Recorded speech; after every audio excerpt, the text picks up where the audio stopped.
নমস্কার, সকলকে English learning চ্যানেলে স্বাগত। তোমরা নিশ্চয়ই টাইটেল এবং থাম্বনেল দেখে বুঝেই গেছো আজকের ভিডিওর বিষয়টা কি।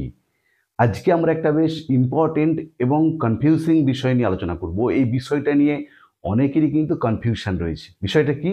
রিফ্লেক্সিভ প্রোনাউনের সাথে এমফ্যাটিক প্রোনাউনের ডিফারেন্স কি, পার্থক্য কি? দেখো, আমরা প্রোনাউনকে মেনলি 8 ভাগে ভাগ করি। তার মধ্যে দুটো ভাগ হচ্ছে কি, একটা হচ্ছে রিফ্লেক্সিভ প্রোনাউন, একটা এমফ্যাটিক প্রোনাউন। এই দুটো প্রোনাউনের পার্থক্য নিয়ে বা ব্যবহার নিয়ে অনেকেরই ডাউট রয়েছে। তাই তোমাদের বলছি, তোমরা ভিডিওটা স্কিপ না করে অবশ্যই শেষ পর্যন্ত দেখবে, তাহলে তোমাদের যে ডাউটটা বা কনফিউশনটা রয়েছে পুরোপুরি ক্লিয়ার হয়ে যাবে। আর ভিডিওটা ভালো লাগলে অবশ্যই লাইক করবে, বন্ধুদের মধ্যে শেয়ার করবে এবং কমেন্ট করে জানাবে। আর যারা চ্যানেলটা প্রথম দেখছো বা এখনও সাবস্ক্রাইব করনি, তারা অবশ্যই সাবস্ক্রাইব করে পাশে থাকা বেল বাটনটা প্রেস করবে, যাতে পরের ভিডিওটা আপলোড করার সাথে সাথে তোমাদের কাছে নোটিফিকেশনটা পৌঁছে যায়। দেখো, আমি খুব সুন্দরভাবে একদম ছকের আকারে তোমাদের ডিফারেন্সটা দেখিয়েছি, একটু ভালো করে দেখে নাও।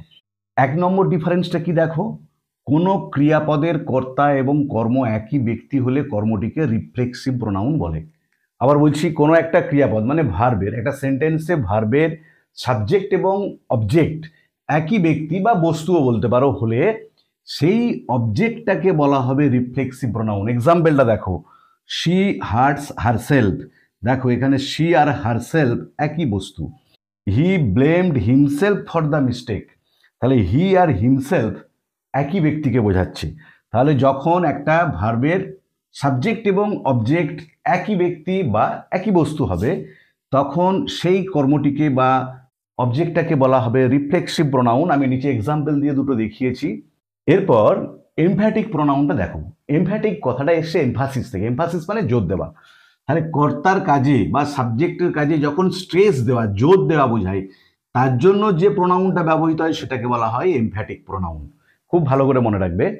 যেমন ধরো, দেখো আমি এখানে এক্সাম্পল দিচ্ছি, হি হিমসেলফ ডিড ইট। সে নিজে এটা করেছিল। হি সাবজেক্টটাতে জোর দেওয়ার জন্য আমরা হিমসেলফ প্রোনাউনটা ব্যবহার করেছি। We ourselves decorated the room. আমরা নিজেরাই রুমটাকে সাজিয়েছিলাম। উই সাবজেক্টটাতে জোর দেওয়ার জন্য আমরা আওয়ারসেলফস প্রোনাউনটাকে ব্যবহার করেছি। তাহলে প্রথম ডিফারেন্সটা ক্লিয়ার হলো, যখন একটা ভার্বের বা একটা সেন্টেন্সে সাবজেক্ট এবং অবজেক্ট একই হবে সেটা হচ্ছে রিফ্লেক্সিভ। আর এমফ্যাটিক কি? যখন সাবজেক্টের উপর এমফাসিস দেওয়ার জন্য প্রোনাউনটাকে ব্যবহার করবো সেটা হচ্ছে এমফ্যাটিক প্রোনাউন বলা হয়। এবারে দ্বিতীয় ডিফারেন্সটা দেখো, রিফ্লেক্সিভ প্রোনাউন বাক্যে অবজেক্ট হিসাবে ব্যবহৃত হয়। ভালো করে খেয়াল করো, রিফ্লেক্সিভ প্রোনাউন বাক্যে অবজেক্ট হিসাবে ব্যবহৃত হয়। She hertz herself. সে নিজেকে আঘাত করেছিল। সে কাকে আঘাত করেছিল? আমরা জানি কি বা কাকে দিয়ে যদি ভাবটাকে প্রশ্ন করা হয়, যেটা অ্যান্সার পাওয়া যায় সেটা হচ্ছে অবজেক্ট। সে কাকে আঘাত করেছিল? সে নিজেকে আঘাত করেছিল। তাহলে হারসেলফটা এখানে দেখো অবজেক্টের কাজ করছে। He blamed himself for the mistake. সে নিজেকে দোষ দিয়েছিল ভুলটার জন্য। তাহলে সে কাকে দোষ দিয়েছিল? নিজেকে। তাহলে এক্ষেত্রে আমরা দেখতে পাচ্ছি বাক্যে অবজেক্ট হিসেবে ব্যবহৃত হচ্ছে রিফ্লেক্সিভ প্রোনাউন। বাক্যে নাউন বা প্রোনাউনের পরে ব্যবহৃত হয়, অবজেক্ট হিসাবে নয়। মানে সাবজেক্টের পরেই ব্যবহৃত হবে এমফ্যাটিক প্রোনাউন, এটা কিন্তু অবজেক্ট হিসাবে ব্যবহৃত হবে না। এটা হচ্ছে দ্বিতীয় পার্থক্য। এখানে এক্সাম্পলটা দেখো, হি হিমসেলফ ডিড ইট। সে নিজে কাজটা করেছিল। দেখো এখানেতে সে কাকে কাজটা করেছিল, সে কি কাজ করেছিল, অবজেক্ট কিন্তু ইটটা। We ourselves decorated the room. আমরা নিজেরা রুমটা সাজিয়েছিলাম। আমরা কাকে রুমটা সাজিয়েছিলাম? আমরা নিজেরা কি সাজিয়েছিলাম? দ্য রুমটা হচ্ছে অবজেক্ট, আওয়ারসেলফসটা কিন্তু অবজেক্ট নয়। 3 নম্বরে দেখো, সাবজেক্ট এবং অবজেক্ট একই ব্যক্তি বা বস্তুকে বোঝায়। ডেফিনেশনই বলা আছে রিফ্লেক্সিভ প্রোনাউনের কি, সাবজেক্ট এবং অবজেক্ট একই ব্যক্তি বা বস্তুকে বোঝাবে। শি হারসেলফ, হি হিমসেলফ, দেখো আলাদা নেই। আর এখানে দেখো সাবজেক্ট এবং অবজেক্ট আলাদা ব্যক্তি বা বস্তুকে বোঝায় এমফ্যাটিকের ক্ষেত্রে। এখানে দেখো সাবজেক্ট হচ্ছে হি আর অবজেক্ট হচ্ছে ইট। উইটা সাবজেক্ট, দ্য রুমটা হচ্ছে অবজেক্ট। তাহলে 3 নম্বর ডিফারেন্সটা হচ্ছে রিফ্লেক্সিভের ক্ষেত্রে সাবজেক্ট এবং অবজেক্ট একই বস্তু, এমফ্যাটিকের ক্ষেত্রে সাবজেক্ট এবং অবজেক্ট ডিফারেন্ট, আলাদা বস্তু। 4 নম্বরটা দেখো, এই প্রোনাউনকে বাদ দিলে, মানে যদি রিফ্লেক্সিভ প্রোনাউনকে একটা সেন্টেন্স থেকে বাদ দিয়ে দেওয়া হয়, তাহলে বাক্য অর্থবহ হয় না।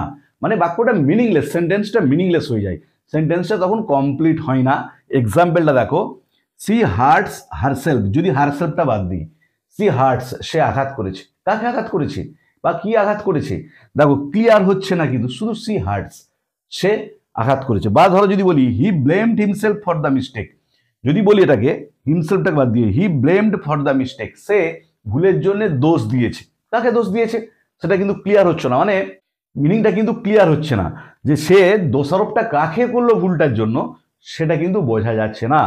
তাই যদি আমরা রিফ্লেক্সিভ প্রোনাউনকে সেন্টেন্স থেকে বাদ দিয়ে দিই তখন বাক্যটা মিনিংলেস, অর্থবহ হয় না।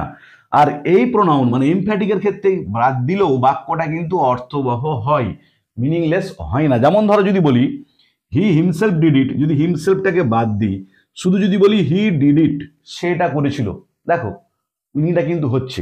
হিমসেলফটা শুধুমাত্র হিয়েতে জোর দেওয়ার জন্য আমরা ব্যবহার করেছিলাম।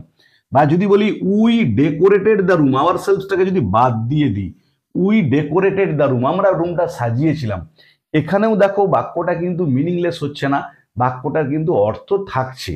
তাহলে রিফ্লেক্সিভের সঙ্গে এমফ্যাটিক প্রোনাউনের এই চারটে মেন ডিফারেন্স আছে।